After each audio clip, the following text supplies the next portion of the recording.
আপনার রব আপনার সাথেই আছে। এটা সবসময় ফিল করবেন যে আমার রব আমার সাথে আছে। এটা ফিল করলে আপনার মধ্যে যে সাহস আসবে আপনি কল্পনাই করতে পারবেন না যে এত এনার্জি আপনার ভিতরে আসলো কি করে। আপনারা খেয়াল করেছেন, বছর খানিক আগে ভারতবর্ষের আমাদের এক বোনের সামনে কিছু সন্ত্রাসী ওরা জয় শ্রীরাম বলতেছিল, মনে আছে? কিন্তু আমার ওই বোন মুস্কান কি বলছিল বলেন তো?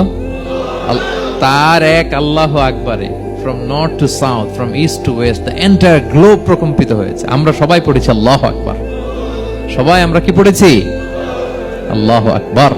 কারণ সে ফিল করেছে যে আল্লাহ আমার সাথে আছে। মনকে তুমি বুঝিয়ে বলো আল্লাহ আছেন আমার সাথে, এটা ফিল করতে হবে। আল্লাহর হাবিব সাল্লাল্লাহু আলাইহি ওয়াসাল্লামকে আল্লাহ তাআলা এইটাই অ্যাসিউরেন্স দিলেন, কনফার্মেশন দিলেন যে মা ওয়াদ্দাআকা রাব্বুকা ওয়া মা ক্বালা, আপনার রব আপনাকে ভুলে যায় নাই, আপনার রব আপনার প্রতি অসন্তুষ্ট হয় নাই। আমি ইচ্ছা করে ওহিটা বন্ধ রেখেছি যাতে আপনার আরাম হয়।